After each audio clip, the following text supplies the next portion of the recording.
আসসালামু আলাইকুম। মুরসালিন এগ্রো ফার্মের আরও একটি নতুন ভিডিওতে আপনাদেরকে স্বাগতম। আসলে অনেক দিন যাবৎ কোনো ভিডিও করা হয়নি বিভিন্ন কাজের ব্যস্ততার কারণে। ঘেরে অক্সিজেন তরমুজ গাছ লাগাচ্ছি আপনাদের দয় প্রায় 5,000। পাশাপাশি মুরগি উঠাইছি, ভাবছিলাম উঠাও না, তারপরে উঠাইছি 2300 মুরগি উঠাইছি ব্রাউন কক। আসলে মুরগি উঠানোর একটাই কারণ যে এখন মুরগি উঠালে লাভ হবে, তার কারণ অধিকাংশ খামারে মুরগি নাই।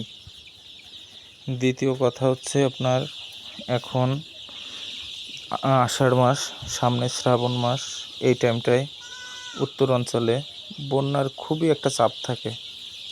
পাশাপাশি ঝড়, তারপরে গ্রামে এমনও জায়গা আছে যেখানে খাবার বা মুরগি গাড়িতে নেওয়া সম্ভব না, কাঁচা পাকা রাস্তা। যে কারণে ভাদ্র মাসে মুরগির একটা ভালো বাজার থাকে। আলহামদুলিল্লাহ, আমি গত বছরও 265 টাকা করে ওই টাইমটায় বিক্রি করছিলাম। জানি না এই বছর কি হবে, তারপর আল্লাহ ভরসা, আল্লাহর নাম নিয়ে আবারও 2300 ব্রাউন কক নিছি। তো না নেওয়ার উদ্দেশ্য ছিল এই যে আমার এখন 3টা ঘেরে আপনার তরমুজ চাষ করতেছি। ঘেরের বেড়িতে অক্সিজেন তরমুজ যেটা, ওইটার ভিডিও আমি আপনাদের সাথে শেয়ার করব। আর দ্বিতীয় কথা হচ্ছে মুরগির বাজার খুব খারাপ ছিল।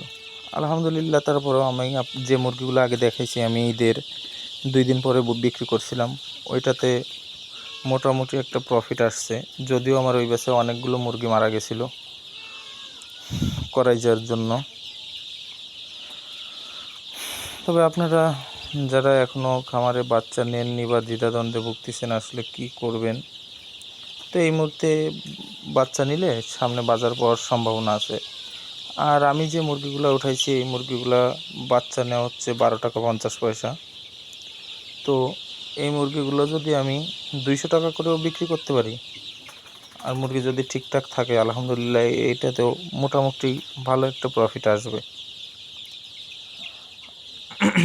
হ্যাঁ, আর এই যে লিটারটা দেখা যাচ্ছে, এটা কিন্তু আমার গত ব্যাচে মুরগির যে লিটার ছিল ওইটা 12 লিটারে একটা সুবিধা আমি গত ব্যাচে পালন করছি।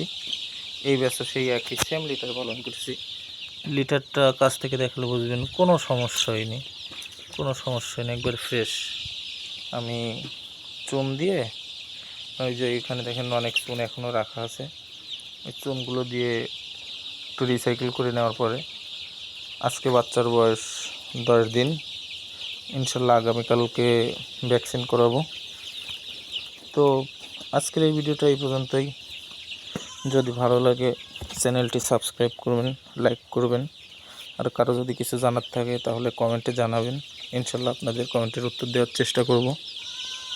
আর আগামীকালকে তরমুজের চাষের একটা ভিডিও দেব, নতুন ভিডিও। যেহেতু আমি ভাবছিলাম যে আপনার বীজ থেকে চারা পাতানো পর্যন্ত টোটাল মিলে একটা ভিডিও করব।